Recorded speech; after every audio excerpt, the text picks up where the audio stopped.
Assalamualaikum warahmatullahi wabarakatuh.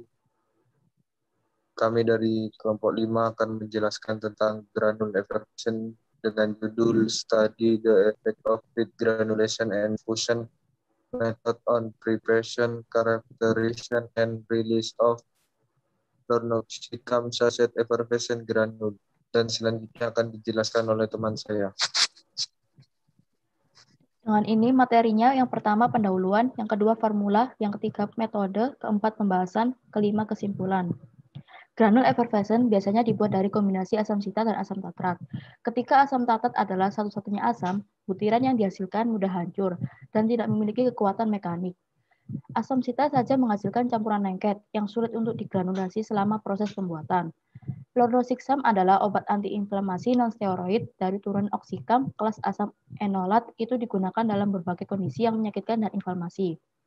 Lornoxicum dianggap menunjukkan efeknya dengan menghambat isu enzim siklokinase dan dengan demikian menghambat sintesis prostaglandin. Dilaporkan praktis tidak larut dalam air dan memiliki bioavailabilitas rendah hingga variabel dan ditandai dengan rasa pahit. Kemudian dilanjutkan oleh teman saya. Formulasi sediaan effervescent yaitu terdiri dari bahan aktif, sumber asam, dan sumber basa. Zat asam atau karbonat atau bikarbonat cepat dengan adanya air dengan melepaskan karbon dioksida. Produk granul yang mudah larut bila masuk dalam air akan terjadi reaksi kimia antara sumber asam dan sumber basa sehingga menghasilkan gas CO2. Beberapa keuntungan sediaan granul effervescent adalah penyiapan larutan dalam waktu seketika mengandung dosis yang tepat, penggunaannya lebih mudah dan dapat diberikan kepada orang yang mengalami kesulitan menelan tablet atau kapsul. Next. Berikut adalah komposisi dari formula Lornoxicum effervescent granule. Next. Selanjutnya akan dibacakan oleh teman saya. Metode dan bahan. Berikut adalah bahan dari sediaan granul effervescent. Next. Di dalam metode dan bahan, granul effervescent terdiri dari dua metode, yaitu metode basah dan metode fusi atau metode kering. Next. Pembahasan. Granul effervescent dapat dibedakan menjadi dua metode, yaitu metode basah dan metode fusi atau metode kering. Perbedaannya adalah granulasi basah, yaitu memproses campuran partikel zat aktif dan eksipien menjadi partikel yang lebih besar dengan menambahkan cairan pengikat dalam jumlah yang tepat sehingga terjadi massa lembab yang dapat digranulasi.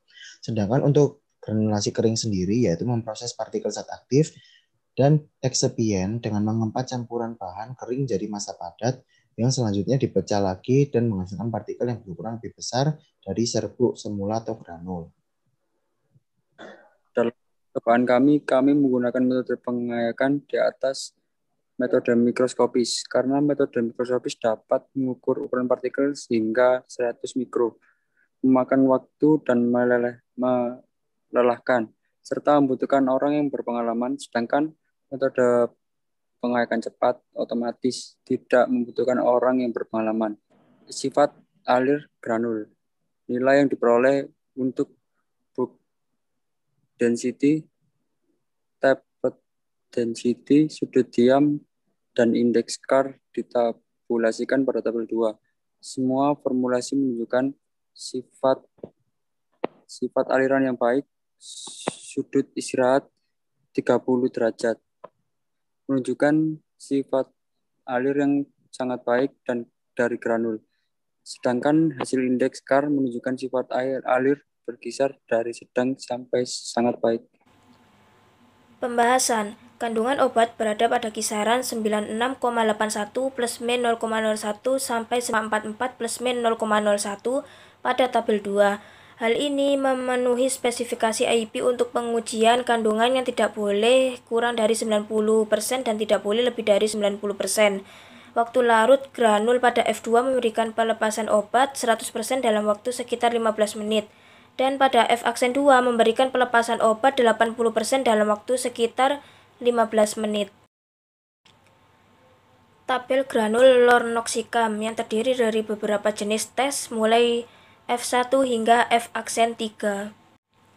Kesimpulan, granul effervescent lornoxicam berhasil dibuat menggunakan metode basah dan kering dengan menggunakan bahan yang bersifat basah. Granul terformulasi memberikan hasil memuaskan untuk berbagai sifat fisikokimia. Dapat dilihat dari formulasi F2 dan F aksen 2 bahwa metode basah menghasilkan butiran yang lebih ringkan dengan metode fusi. Sekian dari kelompok kami. Wassalamualaikum warahmatullahi wabarakatuh.